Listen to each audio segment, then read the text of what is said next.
Buenos días. Tenemos para hoy el libro de Ezequiel, lo estrenamos y tenemos los 3 primeros capítulos. Pero como ocurre muchas veces en las películas, dice anteriormente o años atrás, unos meses atrás, unos días atrás, pues hace una semana concretamente estuvimos viendo el libro de Lamentaciones y ahí vamos a empezar. Leo rápidamente 2 versículos que dicen así. En el capítulo 5, versículo 20 y 21, dice el profeta: ¿por qué te olvidas completamente de nosotros? Dirigiéndose al Señor. Y nos abandonas tan largo tiempo.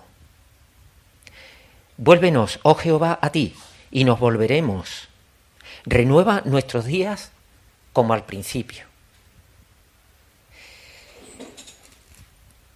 El pueblo estaba recibiendo lo que se estaba mereciendo. Era un pueblo desobediente, un pueblo que cuando leemos aquí lo que hacía no terminamos de entenderlo. Porque siendo esos profetas directamente siendo dirigidos por el Señor y esa trayectoria que llevaba al pueblo, ¿cómo es posible que se equivocasen tantas veces? Una vez, otra vez y otra vez. Quizás ahora, como siempre, el Señor empiece a contestar y siempre el Señor deja puertas abiertas. Y aquí vamos viendo cómo va apareciendo un poquito de luz. Este ruego de Jeremías parece que empieza a ser contestado. A Jeremías lo dejamos ¿dónde? En Judá. Se quedó allí con los que se había quedado en la tierra de Judá, que por cierto luego decidieron irse a Egipto, pero se quedó con el pueblo. Y ahora nos encontramos con Ezequiel. Ezequiel fue un sacerdote formado en Judá y con más o menos 30 años fue deportado a Babilonia. Y aproximadamente a los 5 años empezó este ministerio suyo profético. El Señor empezó a hablarle.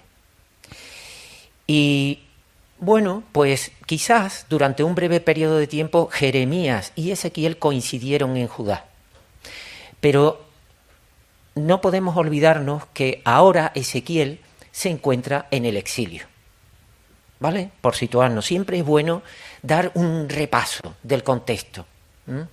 Y también es bueno recapitular.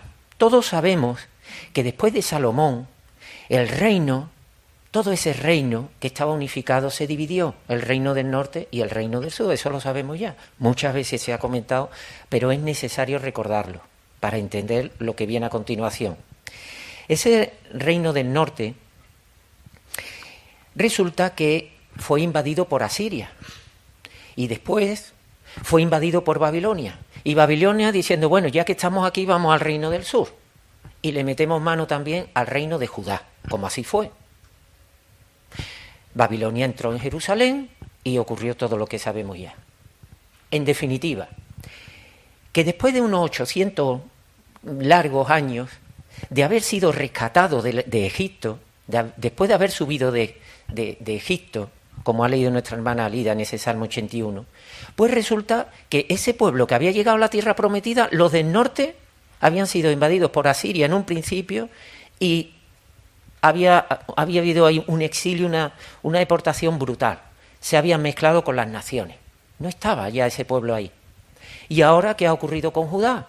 Pues madre, quizá a menos escala, porque fueron varias deportaciones, pero ¿el resultado cuál fue? ¿Cuál fue el resultado?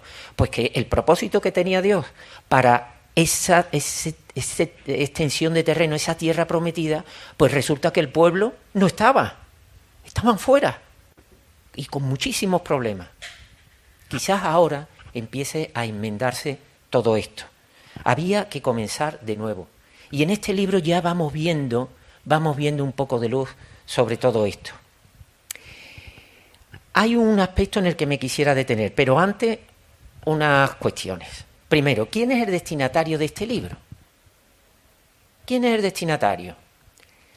Eso es bueno siempre preguntárselo. ¿A quién va dirigido? Para entender ciertas cosas. Bueno, pues si vemos ahí en el versículo 11 del capítulo 3 que traíamos para hoy, se habla que está dirigido a esos judíos que se encontraban en la cautividad. ¿Vale? Eso se entiende. Pero ¿qué ocurre si leemos en el capítulo 2 los versículos 1, 2 y 3? Y dice así. Capítulo 2. Me dijo, hijo de hombre, ponte sobre tus pies y hablaré contigo, le dice el Señor. Y luego que me habló, entró el Espíritu en mí y me afirmó sobre mis pies. Y oí que me hablaba y me dijo, hijo de hombre, yo te envío ¿a quién? A los hijos de Israel, a gente rebelde que se rebelaron contra mí. Ellos y sus padres se han rebelado contra mí hasta este mismo día. ¿Vale? Hijos de Israel. ¿Quiénes son esos hijos de Israel? A ver, si nos centramos en el reino del norte, llamado más frecuentemente Efraín o Israel, pues sería dirigido a ellos. Pero también es verdad que en la palabra, muchas veces cuando se habla de Israel, se está hablando de todo el pueblo de Dios. Pero ocurre una cosa, que en el capítulo 4, un poquito más adelante, en la palabra se distingue a Israel de Judá. Se hace la distinción. Cuando el Señor le dice al profeta, mira, recuéstate sobre un lado durante 40 días por las maldades de Israel y luego otros 40 días por las maldades de Judá. Entonces se diferencia, ¿verdad? Cuando se habla de Israel, ¿qué ocurre? ¿A qué mensaje se está refiriendo aquí el profeta? Si ese Israel no se sabía dónde estaba, había sido invadido por Asiria, luego por Babilonia, no se sabía dónde estaba. Y la pregunta es, ¿no llega este mensaje un poco tarde? Porque ¿a dónde va Ezequiel? Ezequiel estaba con los cautivos, pero ¿y los demás dónde estaban? ¿Dónde andaban? Aquí vemos una cuestión muy importante que quisiera destacar, y es que Dios nunca se olvida de su pueblo. Es verdad que está hablándole a esos cautivos que estaban allí, pero también se está dirigiendo al resto de su pueblo, que estaban mezclados con las naciones. Y llegado a este punto no podemos olvidar una cosa. En la carta a los romanos, concretamente en el capítulo 11, se habla que los gentiles, los que reconocemos el señorío de Cristo en nuestra vida, somos ¿dónde? Injertados ¿dónde? En ese olivo natural que es Israel. Entonces, hermanos, ¿qué ocurre? Este mensaje que va dirigido a los hijos de Israel, a ese Israel donde hemos sido injertados, es un mensaje que es para nosotros también. ¿Deberíamos tenerlo en cuenta también? ¿O eso queda para otros? Yo voy a decir una cosa, si nos vamos al capítulo 36 de Ezequiel, nos dice la palabra lo siguiente. Ezequiel 36 dice los versículos 24 al 27. Dice así la palabra de Dios, por medio del profeta Ezequiel, con el que estamos hoy. Y yo os tomaré de las naciones, y os recogeré de todas las tierras, y os traeré a vuestro país. Esparciré sobre vosotros agua limpia.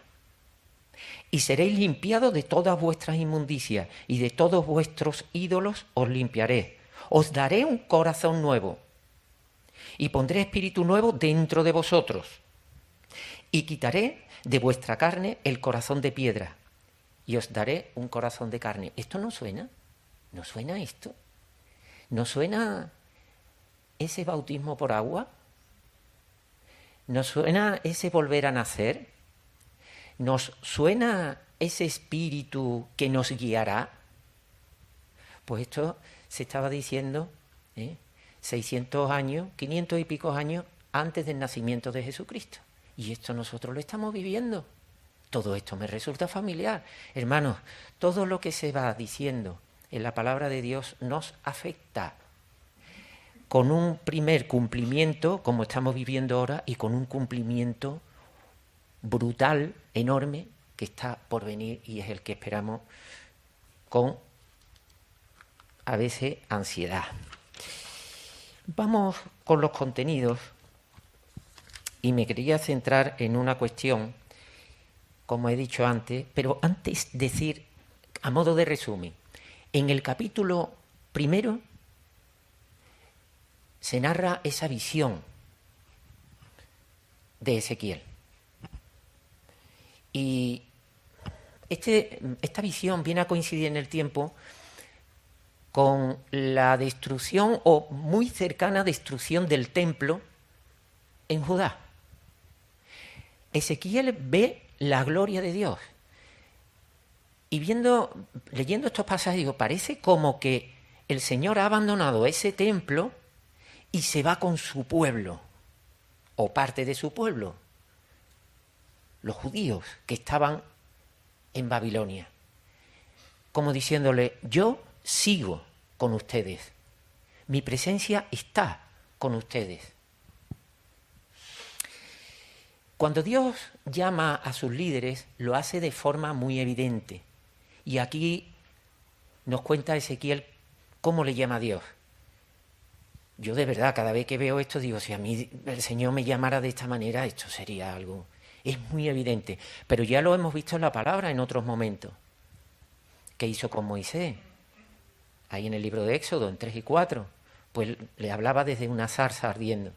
Y a Isaías, esa visión en el templo, ¿vale? En el capítulo 6, también le hablaba de manera muy clara. También a Samuel. Le costó un poquito de más trabajo, porque eran sueños y terminó un poquito en darse cuenta, pero también se dirigió a él de manera muy directa y muy evidente. Pero ahora aquí encontramos una diferencia. ¿Ah, sí? ¿Y cuál es la diferencia? Pues que a Ezequiel le habilita de manera inmediata para su misión. En el capítulo 2, los primeros 2 versículos, volvemos a echarle un vistazo y dice, Hijo de hombre, ponte sobre tus pies y hablaré contigo. Y dice, y luego que me habló, entró el Espíritu en mí y me afirmó sobre mis pies. Y oí al que me hablaba. Lo capacitó con el poder del Espíritu. ¡Qué bueno! Hermanos, si habéis hecho los deberes y seguís haciéndolo, la figura, la persona del Espíritu Santo va tomando cada vez más importancia. Va tomando cada vez más importancia en la palabra que tenemos esta libertad de poder abrirla y escudriñarla. Capítulo 3 y versículo de 16 al 21. Dice así la palabra.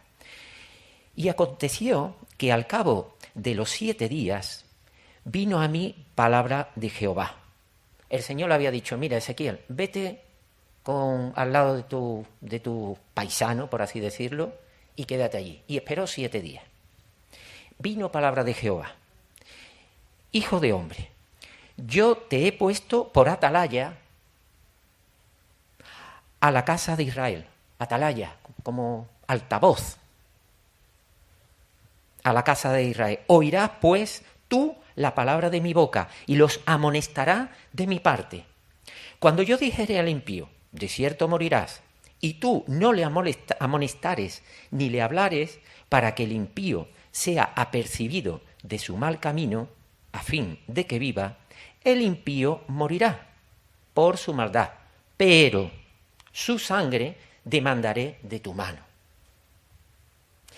Pero si tú amonestares al impío y él no se convirtiere de su impiedad y de su mal camino, él morirá por su maldad, pero tú habrás librado tu alma. Versículo 20. Si el justo se apartare de su justicia e hiciere maldad, y pusiere yo tropiezo delante de él, él morirá, porque tú no le amonestaste, no le avisaste. En su pecado morirá, porque tú no le amonestaste. En su pecado morirá, y sus justicias que había hecho no vendrán en mi memoria, pero su sangre demandaré de tu mano. 21 y último. Pero si al justo amonestares para que no peque y no pecare, de cierto vivirá, porque fue amonestado, y tú habrás librado tu alma. Vamos a ver. El Señor le dice, mira, Ezequiel, tú vas a oír mi voz. Y cuando lo hayas hecho vas a amonestar, vas a avisar, vas a incluso casi sancionar de mi parte a los que te oigan. Vas de mi parte. Hermano, yo aquí a esto lo llamaría los versículos de la responsabilidad para todos. Nos encontramos, por una parte, el impío. ¿Quién es el impío? El impío es el malo, el que anda apartado de Dios, el que no quiere saber nada de Dios. Y por otra parte está el justo, que viene de dicoía. ¿Dicoía qué es? El que hace la dique. ¿Y qué es la dique? La dique es la norma, la costumbre, el camino, la ley, lo que conviene, lo que es hacer lo correcto. Es decir, está dirigiéndose al impío y está dirigiéndose al justo. Y dice el Señor, mira Ezequiel, avísales de su mal camino y ya ellos verán. ¿De acuerdo? Pues hasta ahí muy bien. Pero la cosa no queda aquí. ¿Por qué no queda aquí? Porque le dice, y tú, ten cuidado también, porque tienes que servir de esa atalaya, de ese vocero, de ese altavoz, para avisarles a los que están en mal camino. Ten cuidado tú también. Nos hace responsables a todos. Y ten cuidado tú también, ¿por qué? Porque de recibir ellos el castigo, su sangre será demandada de tu mano. ¿Eso qué significa? Que tú eres también responsable de lo que han hecho. Porque no le has avisado, no le has entorpecido.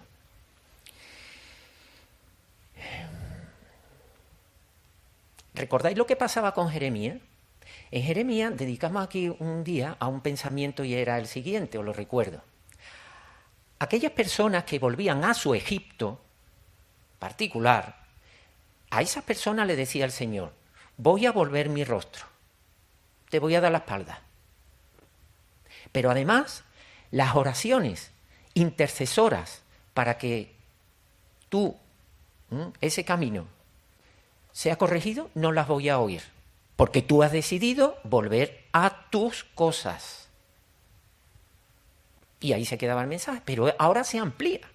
Ahora se amplía y le está diciendo al profeta, tú que conoces mi voz, tú que conoces mi palabra, y aquí nos podemos dar por enterados, porque conocemos la palabra, a ti te hago responsable de avisarles.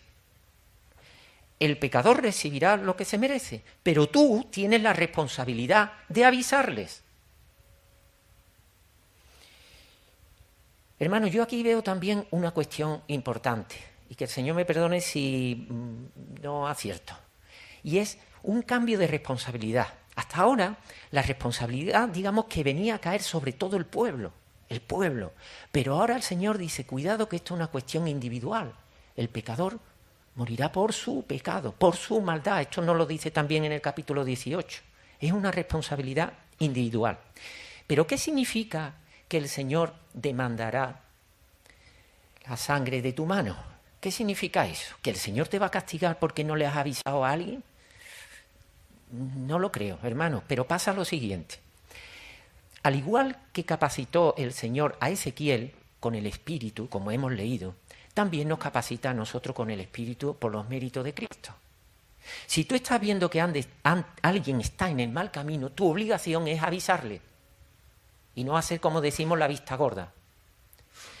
Porque si el Espíritu te está diciendo avisa, actúa aquí con esta persona y no lo haces, ¿qué estás haciendo con el Espíritu? Lo estás entristeciendo, contristando, lo estás apagando. Y si el Espíritu de Dios lo tienes apagado, ¿dónde están esos frutos del Espíritu? El amor, gozo, paz, paciencia, benignidad, todo eso que sabemos. ¿Dónde queda eso? ¿Cómo son esos frutos? Si el Espíritu está apagado, lo hemos apagado. ¿Dónde están? Hay un mediador en nuestras oraciones. Si a mí me dijeran algo, ¿qué tipo de iglesia prefieres tú? Una iglesia que ora permanentemente. ¿Quién es el que intercede por esas oraciones? ¿Quién es el que la corrige? El Espíritu.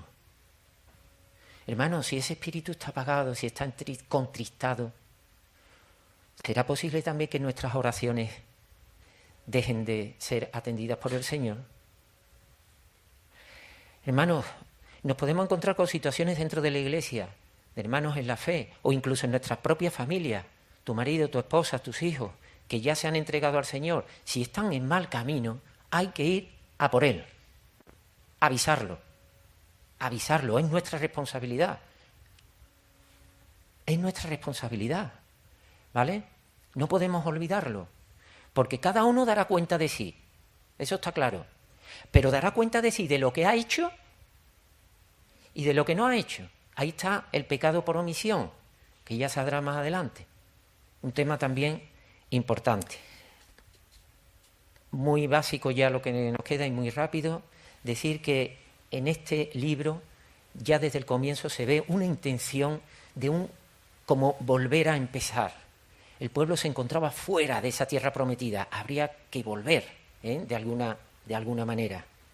Y hay una participación activa y permanente del Espíritu Santo. La persona del Espíritu Santo cada vez va apareciendo más en la palabra, hasta el punto que, como decía en el capítulo 18, versículos 2 y 4, se nos dice que cada uno pagará. Cada uno pagará por su error. Por otro lado, decir que tenemos que advertir a todos aquellos que se encuentran en el mal camino, advertirles, no hacer la vista gorda, no mirar para otro lado, porque eso trae un doble beneficio. Primero, para ese alma que está pecando, y por otro lado, para fortalecer nuestro Espíritu Santo, porque estamos cumpliendo lo que Dios quiere. El hecho de que hagamos volver a algún hermano del mal camino, eso cubrirá ¿qué? Multitud de pecados, pero no solamente al que está pecando, sino también a nosotros mismos. ¿Por qué? Porque el hecho de cumplir la voluntad de Dios fortalece nuestro espíritu y eso nos va a guiar, nos va a ayudar en el día a día. Y acabo. ¿Os habéis fijado lo que Dios hace con Ezequiel desde el principio? Primero, le muestra la gloria y él se humilla y lo reconoce. En segundo lugar, le da de su espíritu, lo capacita. Y en tercer lugar, le da alimento al espíritu. Hay un pasaje muy curioso cuando le hace comer el rollo. ¿Y cómo le sienta a él? Dice que era dulce. Pero sin duda no se debe quedar solamente en la boca. Debe entrar, ¿verdad? Y asimilarlo. ¿Cómo es la palabra para nosotros? ¿Es dulce también y se queda ahí? ¿O alimenta de verdad? Aquí vemos que Ezequiel le alimentó porque su labor, su función, la cumplió con creces. Así que con esto acabo dándole gracias al Señor por esta libertad que tenemos de escudriñar la palabra y por todos los que estáis aquí reunidos. Que la palabra sea dulce y además con buena digestión, que nos alimente a ese espíritu que el Señor nos ha dado por los méritos de Cristo Jesús. A esa es la gloria, hermanos.